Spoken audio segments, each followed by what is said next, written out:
America में सबसे बड़ा बेसिन है मिसिसिपी नदी का। यहाँ की बर्फ पिघल रही है और इस वजह से यहाँ जल पक्षी का जमावड़ा हो जाता है। इस विशाल नदी के उथले किनारों पर ये बड़ी तादाद में नजर आते हैं।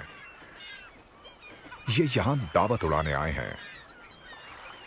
यहाँ हजारों गिजर्ड शैड मरी पड़ी हैं, एक तरह की हेरिंग मछलियां जो बर्फीली सर्दियों में टिकी नहीं रह पाई। ठोस बर्फ में इनकी लाश सड़ नहीं पाई है। बसंत में बर्फ पिघलने पर ये सतह पर तैर आई हैं और गल तो जैसे इसी मौके का इंतजार कर रहे थे। पर एक और जीव है जो इस दावत में घुसपैठ करने आ रहा है। सर्दियों के कठिन महीनों के बाद बॉल्ड ईगल भूखे हैं।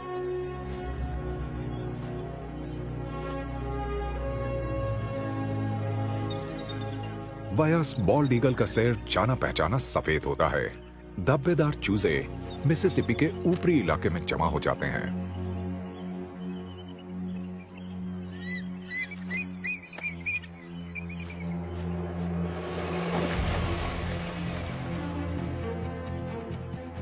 ईगल या गरुड़ नीचे आते हैं और अपने ताकतवर पंजों से मछली पर झपट्टा मारते हैं। मरी हुई शैड को उठाना आसान है।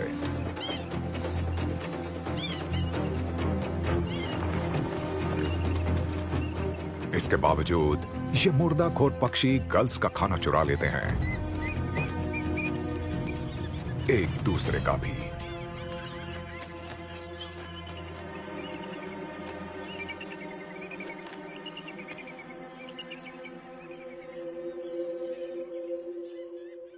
इस मादा के लिए जमे हुए खाने की यह दावत बिल्कुल सही वक्त पर आई है।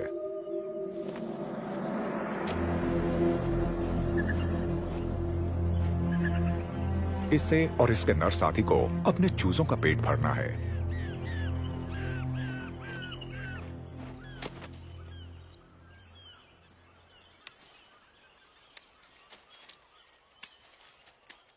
इनके चूजों का पेट कभी नहीं भरता है।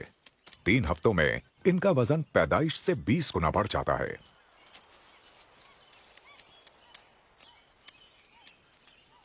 जो कुछ ये अभी नहीं खा पाते उसे बाद के लिए बचा कर रख लेते हैं। अभी 2 महीनों में ये इतने बड़े और इतने मजबूत बन जाएंगे कि अपने परिवार के इस घोंसले से उड़ान भर सकें।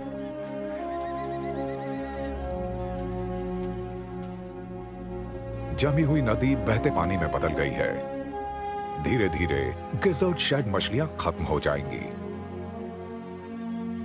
पर फिलहाल तो इनकी दावत उड़ाई जा रही है।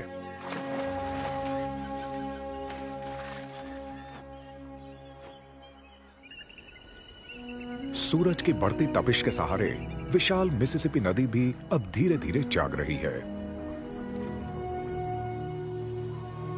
पूरे अमेरिका में कुदरत सर्दियों के लंबे आराम के बाद जाग गई है।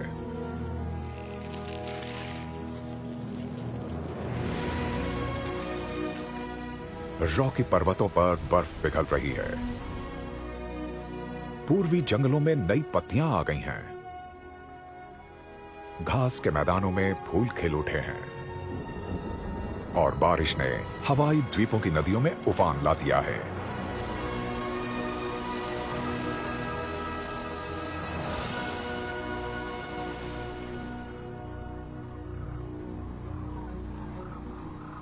बसंत आने के साथ ही दुनिया में जानवरों का एक सबसे बड़ा प्रवास शुरू हो गया है।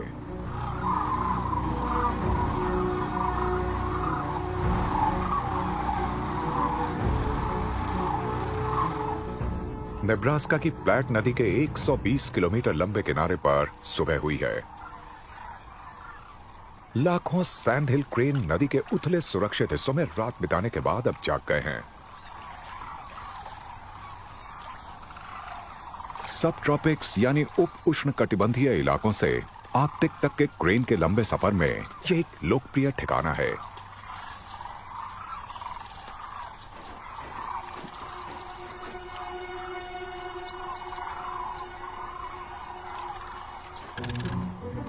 अब प्रजनन का मौसम आने वाला है और इस भीड़ में जो अकेले पक्षी हैं, वो मिलन के लिए साथी खोजने की जुगाड़ में लगे हुए हैं।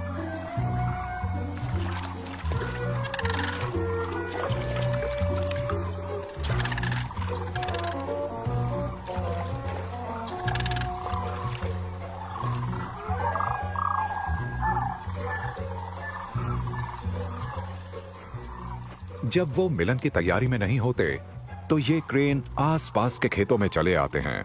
यहां ये बीते पतझड़ की फसल के बचे खुचे अनाज को सपाचट कर लेते हैं।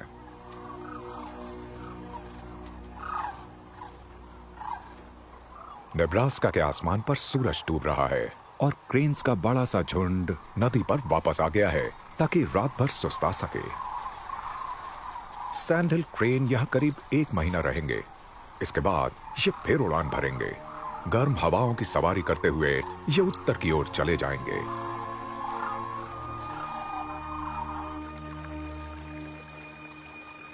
वसंत का मौसम नए जीवन की शुरुआत का मौसम होता है।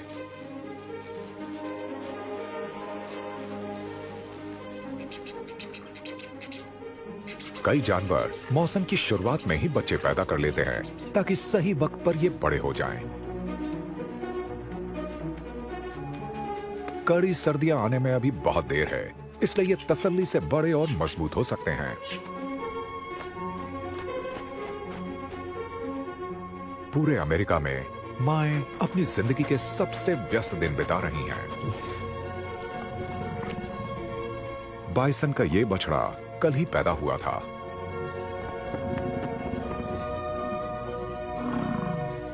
दक्षिणी डिकोटा के घास के मैदानों में चढ़ने वाली इस टोली का यह सबसे नया सदस्य है। कई सदियों से घास के इस साम्राज्य पर अमेरिकी बाइसन का राज था। पूरे उत्तरी अमेरिका में ये लाखों की तादाद में चढ़ते थे। आज अमेरिकन बाइसन की तादाद घटकर 30,000 ही रह गई है। एक दिन का ये बछड़ा उन प्राचीन झुंडों की विरासत को आगे बढ़ा रहा है जो कभी इन घास के मैदानों में घूमा करते थे। वसंत ऋतु की ये खुशी इस पर पूरी तरह से सवार है। हर साल अप्रैल में बछड़ों का पैदा होना शुरू हो जाता है, इसलिए इसके पास खेलने के लिए साथियों की कमी नहीं है। पीछा करने और खेल खेल में लड़ाई में इन्हें बड़ा मजा आता है। मां के दूध के सहारे ये तेजी से बढ़ेगा। रोजाना तकरीबन 1 किलो वजन बढ़ता चला जाएगा। ये अमेरिका के सबसे विशाल जमीनी जानवर बनने के सही रास्ते पर चल रहा है। लेकिन 1000 किलो का होने के लिए इसे लंबा सफर तय करना होगा। आज इसे खुद को साबित करना होगा।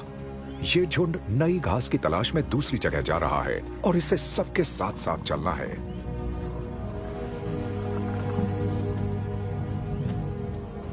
इस खाड़ी को पार करना मां के लिए बहुत आसान है, लेकिन इस नौसिखिए मुसाफिर को थोड़ा तैयार करना होगा।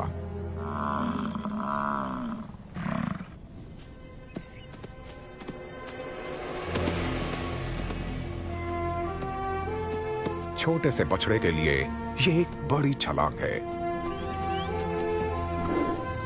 एक एक करके सारे बछड़े पहली परीक्षा में अच्छी तरह कामयाब हो गए हैं। इन्हें अब ताकत और फुर्ती हासिल करनी है ताकि ये अपने पहले सबसे खतरनाक मौसम के पार जा पाएं।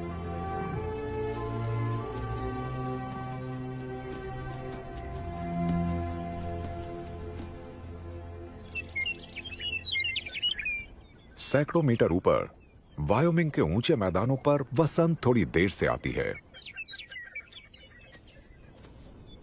यहां बर्फ अप्रैल के महीने तक कायम रहती है। इस जमीन से अभी अभी बर्फ की चादर हटी है। यहां घास भूरी है, सब कुछ उजाड़ सा है।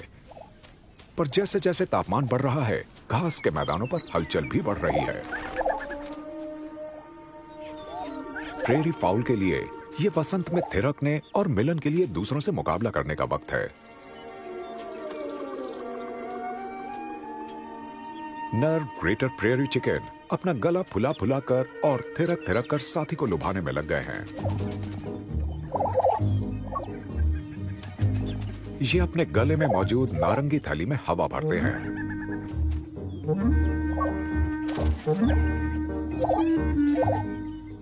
और ये आवाज मादा को 2 किलोमीटर दूर से भी खींच ले आती है। सबसे सजीला प्रदर्शन तो ग्रेटर सेज ग्राउस करता है। ऐसा लगता है मानो इस नर को अपने सीने से किसी चीज को हटाना है।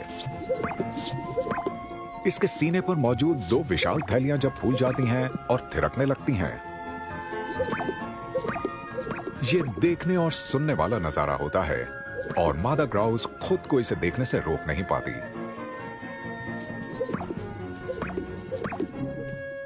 मिलन का मौसम कुछ ही हफ्तों में खत्म हो जाएगा और फिर यह दिखावा अगले बरस ही हो पाएगा।